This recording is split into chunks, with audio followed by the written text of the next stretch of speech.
Siang ini Jody kembali mendatangi kediaman keluarga Williams. Ia membawa banyak paper bag berlogo sebuah butik ternama yang berisi pakaian pesanan tuan mudanya. Saking banyaknya barang yang ia bawa, Paman Leon sampai membantunya juga membawakan barang-barang tersebut ke ruang kerja Abimana. Ruang kerja Abimana tampak sudah rapi seperti semula, seolah-olah kemarin tidak ada kejadian apa-apa di sana. Semua perabotan yang rusak juga sudah diganti dengan yang baru. Abimana sedang duduk menghadap jendela kaca besar yang ada di ruang kerjanya. Dari situ ia bisa melihat halaman rumahnya yang sangat luas dan hijau. Tok tok tok, suara pintu diketuk, lalu masuklah Jody dan Paman Leon membawa barang-barang di tangan mereka. Barang-barang tersebut mereka letakkan di atas lantai di dekat meja kerja Abimana. Terima kasih Paman, Paman boleh kembali bekerja, ucap Jody. Baik Tuan, saya permisi dulu. Paman Leon pun meninggalkan ruangan itu. Jody pun menyapa tuannya yang tampak masih asik memandangi pemandangan di luar jendela kacanya. Selamat siang Tuan, pesanan yang Tuan minta sudah saya bawakan. Abimana baru bereaksi. Ia memutar kursi rodanya melihat sudah ada Jody berdiri di dekat beberapa paper bag yang sudah berjejer rapi di lantai. Kerja bagus, kau boleh pergi, ucap Abimana tanpa basa-basi. Hanya itu? Lalu apa yang harus apakah aku harus pergi sekarang? Tanya Jody kebingungan dalam hati. Masa iya dia hanya diminta datang untuk membawakan barang-barang ini? Apa tuannya itu tidak ingin menanyakan tentang perusahaan atau hal lainnya gitu? Kenapa masih di sini? Tanya Abimana melihat Jody hanya dia mematung di tempatnya. Oh, itu Tuan, begini. Saya kesini rencananya ingin memberikan laporan juga kepada Tuan tentang perusahaan. Tangan Abimana terangkat ke atas. Ia tidak mau Jody melanjutkan perkataannya lagi. Aku tidak mau mendengar apapun. Tugasmu sudah selesai dan kau bisa kembali ke perusahaan. Potong Abimana tanpa mau dibantah. Jody tidak bisa berbuat banyak kalau Abimana sudah berkata seperti itu. Padahal ia ingin sekali berbicara banyak hal pada tuan mudanya. Bukan hanya soal bisnis tapi juga tentang barang-barang yang ia bawa. Jody mengira semua barang yang ia bawa akan diberikan untuk Carla.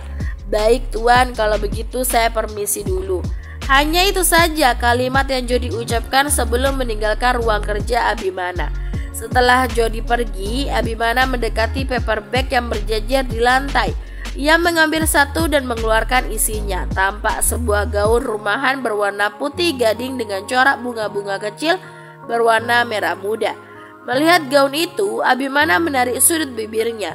Gaun ini pasti akan sangat cocok dipakai oleh gadis kecil yang menjadi perawatnya itu. Ia pun menyimpan kembali gaun itu ke dalam paper bag. Jody memang sangat bagus seleranya. Abimana merasa puas dengan apa yang dipilih oleh pria itu. Abimana tidak tahu saja yang memilih adalah pegawai butik. Sementara itu di kamar ada Tiara yang bingung harus mengerjakan apa. Ia tidak diizinkan bekerja apapun oleh Bibi Alice sesuai perintah Fiona. Setelah makan siang dan minum obat, Tiara hanya berdiam diri di kamarnya. Ia diminta banyak beristirahat sebelum kembali merawat Abimana. Kira-kira Tuan Abimana sedang apa ya? Seharian ini aku tidak melihatnya. Dia hanya berdiam diri saja di kamar, ucap Tiara pada dirinya sendiri. Apa tangannya yang terluka kemarin sudah diobati? Tangannya pasti terluka banyak. Aku ingin sekali pergi memeriksa keadaannya, tapi kata Bibi Alice dia tidak boleh didekati dulu kalau emosinya sedang tidak stabil. Keluh Tiara saat ini yang sedang duduk di pinggir tempat tidurnya. Aku jadi penasaran dengan keadaannya. Apa sebaiknya aku mencoba mengintipnya saja? Lagian kenapa sih dia berdiam diri saja di kamar? Apa dia tidak bosan? Tiara malah penasaran dengan apa yang sedang dilakukan oleh Abimana. Aku pura-pura jalan ke depan kamarnya aja. Siapa tahu tiba-tiba dia keluar. Jadi aku bisa melihat keadaannya deh.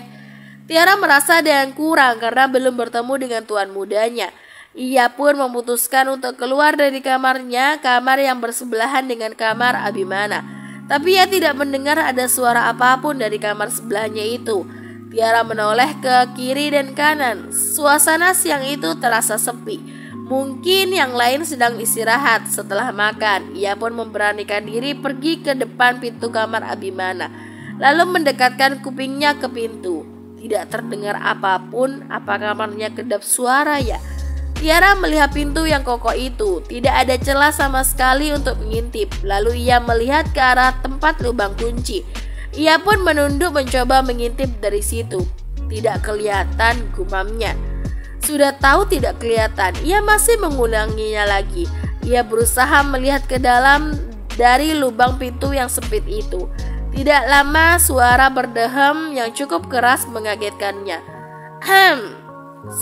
Tiara terkejut, lalu segera melihat siapa yang berdehem. Kedua matanya pun membulat sempurna saat melihat siapa yang berdehem itu. Sontak ia memegangi lehernya yang kemarin dicekik oleh orang yang menangkap basah. Ia sedang mengintip saat ini. Ya, Abimana sedang duduk di kursi rodanya sambil menatap tajam ke arah Tiara. Sial sekali nasibku. Kenapa bisa ketahuan? Kan aku malu. Masa seorang gadis ketahuan mengintip kamar pria sih? Apalagi pria itu majikannya sendiri. Tuan Abimana pasti marah nih. Aku alasan apa ya nanti kalau ditanya? Ringis Tiara dalam hati. Abimana melihat Tiara memegang lehernya. Ia sadar kalau gadis ini masih trauma atas kejadian kemarin. Jadi ini pekerjaanmu yang sebenarnya, mengintip orang lain? Sindir Abimana dengan suaranya yang terdengar dingin mencekam seolah sedang menghakimi terdakwa. Bukan tuan, bukan begitu maksud saya. Saya tadi hanya ingin memeriksa keadaan tuan. Jawab Tiara takut-takut. Aku tidak suka seseorang terlalu ingin tahu tentang urusanku. Maafkan saya tuan, saya tidak bermaksud mengganggu tuan, ucap Tiara dengan menyesal. Abimana melihat raut wajah bersalah pada Tiara. Ia ingin sekali menanyakan kondisi leher Tiara sekarang, tapi mulutnya terasa berat. Malah kalimat lain yang muncul dari bibirnya. Minggir, aku mau masuk. Jangan ulangi lagi perbuatanmu ini. Baik tuan, sahut Tiara lalu bergerak menyingkir dari depan pintu. Abimana pun segera membuka pintu dan masuk ke kamarnya. Abimana menghembuskan nafas dengan berat saat telah masuk ke dalam kamarnya. Kenapa jadi begini? Padahal tadi aku baru saja keluar dari ruang kerjaku untuk menemuinya dan memberikannya pakaian-pakaian itu. Kenapa aku malah mengusirnya? Abimana menggelengkan kepalanya. Ia tidak bisa tiba-tiba bersikap manis pada gadis itu. Dia juga buat apa sih pakai acara mengintipku dari lubang pintu segala? Apa dia tidak ada kerjaan? Dasar gadis aneh. Setiap hari ada aja kelakuan anehnya. Omel Abimana panjang lebar. Niatnya untuk memberikan pakaian ke Tiara pun tidak jadi, tertunda karena peristiwa di depan kamar tadi. Malam harinya, saat Bibi Alice mendorong troli berisi makanan untuk diantar ke kamar Abimana, Tiara melihatnya. Tiara langsung menghampiri Bibi Alice dan meminta izin kepadanya agar dia aja yang membawa makanan itu untuk Abimana. Setelah kejadian tadi siang, ia ingin sekali bertemu dengan Abimana untuk meminta maaf dan menjelaskan semuanya agar tidak salah sangka. Ayolah Bi, biar aku aja yang membawa makanan ini untuk tuan muda, pinta Tiara. Jangan dulu, masih berbahaya. Tunggu sampai tuan muda benar-benar stabil kondisinya, tolak Bibi Alice. Bi, please, aku harus minta maaf padanya agar dia tidak salah paham soal tadi siang. Atau kita masuk sama-sama aja, boleh ya Bi? Boleh ya? Rengek Tiara. Baiklah, ayo kita masuk sama-sama. Kau bantu Bibi meletakkan makanan ini di meja. Yes, terima kasih Bibi.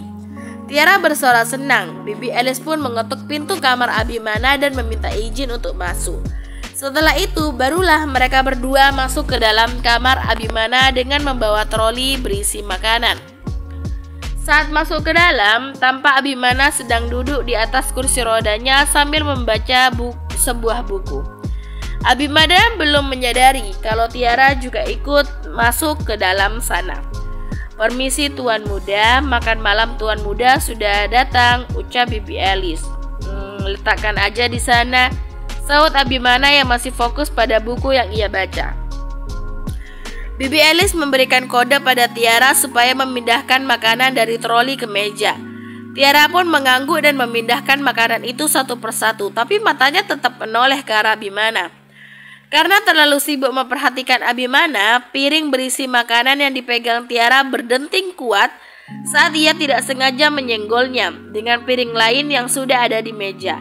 Tiara terkejut dengan perbuatannya sendiri lalu bergumam, salah." Abimana spontan menaikkan pandangannya ke arah suara tersebut. Ia cukup terkejut, Tiara juga berada di sana. Tapi ia tetap memasang wajah datarnya. "Maaf Tuan, saya tidak sengaja," ucap Tiara takut-takut. Setelah selesai meletakkan semua makanan, Bibi Alice pun pamit hendak keluar bersama Tiara. Tapi tiba-tiba Abimana menahannya. "Kau tinggal di sini dulu, aku ingin bicara padamu." "Saya Tuan," tanya Tiara memastikan. Tiara dan Bibi Alice saling pandang. Bibi Alice khawatir kalau sempat terjadi sesuatu yang buruk lagi pada gadis itu. "Tuan, apa Tuan butuh sesuatu lagi?" tanya Bibi Alice. "Bibi bisa keluar, tinggalkan dia di sini," jawab Abimana tanpa mau menyebutkan nama Tiara. "Oh, baik Tuan." Mau tidak mau akhirnya Bibi Alice dengan berat hati meninggalkan kamar itu. "Duduk," titah Abimana sambil menunjuk sofa yang ada di kamarnya dengan dagu. "Iya Tuan." Tiara pun dengan cepat mematuhi perintah tuannya. Abimana lalu menjalankan kursi rodanya mendekati Tiara, sangat dekat, bahkan sampai kedua lutut mereka nyaris bersentuhan. Jantung Tiara mendadak berdetak tak karuan, berjarak sedekat ini dengan Abimana. Apalagi saat ini Abimana menatapnya dengan intens. Sungguh, ia tidak bisa berkutik dibuatnya. Mau bernafas saja, rasanya susah sekali. Ia pun sampai lupa tujuannya masuk ke kamar Abimana tadi untuk apa. "Tuan, bisa mundur sedikit tidak? Aku takut aku terkena serangan jantung kalau Tuan sedekat ini padaku," gumam Tiara dalam hati. Tiba-tiba tangan Abimana terulur mengarah ke leher Tiara sehingga membuat gadis itu refleks mundur dan memegang lehernya. "Tuan, jangan Tuan," ucap Tiara dengan takut. Tangan Abimana menggantung di udara. Ia melihat ada ketakutan di mata gadis itu. "Aku tidak akan menyakitimu." Tiara menggeleng pelan. Siapa yang bisa jamin dia tidak menyakiti Tiara? Gadis itu masih melindungi lehernya. Tak ingin dicekik untuk yang kedua kalinya. "Turunkan tanganmu," pinta Abimana dengan suara pelan. "Tapi aku tidak suka dibantah," potong Abimana. Tiara tidak berani melawan. Dengan perlahan ia menurunkan tangannya dari lehernya. Barulah Abimana dengan jelas bisa melihat leher Tiara yang sudah membaik kondisinya. Tidak seperti kemarin malam saat ia mengolesi salep di sana. Abimana pun menyentuh leher jenjang itu semakin membuat Tiara merasa ada yang berdesir di dalam dadanya. "Masih sakit?" tanya Abimana dengan suara pelan yang terdengar begitu seksi di telinga Tiara saat itu. Tiara tidak menjawab. Ia terlalu gugup, bahkan sangat gugup sampai tidak mampu berbicara. Ia malah sibuk memperhatikan ketampanan yang dimiliki tuannya itu dari dekat. Sungguh bodoh wanita yang meninggalkan tuannya ini, pikir Tiara. Sedangkan Abimana malah sibuk mengelus leher Tiara dengan lembut, membuat bulu kuduk gadis itu meremang. Karena ini kali pertamanya dia disentuh oleh seorang pria. Dan bodohnya, ia malah menikmati sentuhan itu. "Lain kali kau jangan membantahku lagi. Kalau aku memintamu pergi, kau harus pergi," ucap Abimana lagi, masih dengan suara yang mampu menyihir kesadaran Tiara. Suara berat itu sangat seksi dan merdu di telinganya. "Tapi, berapa banyak kau mengucapkan kata tapi dalam sehari? Kau selalu membantah," ujar Abimana lalu menarik tangannya dari leher Tiara dan mundur sedikit ke belakang. "Bukan begitu Tuan, saya hanya tidak rela jika meninggalkan Tuan waktu itu. Dan itu malah membuatmu tersakiti." Iya sih," sahut Tiara dengan pelan. "Apa kau rutin mengolesi salep di lehermu?" Kau harus rutin biar cepat sembuh. Iya tuan, saya rutin Tuan tahu dari mana kalau saya memakai salep di leher? Abimana menyesal dengan pertanyaan sendiri. Seharusnya ia tidak banyak bicara sehingga keceplosan membahas soal salep. Kalau begini bisa ketahuan kalau kemarin malam dia menyelinap masuk ke kamar Tiara. Tiara menatap lekat kedua mata Abimana yang balas menatapnya. Ia teringat tentang salep yang keluar dari kotak dengan sendirinya. Apa mungkin semalam itu Abimana masuk ke kamarnya? Tentu aja aku tahu. Aku juga pernah mengalami memar seperti itu dan biasanya dokter akan memberikan salep. Lihai sekali Abimana berbohong kali ini.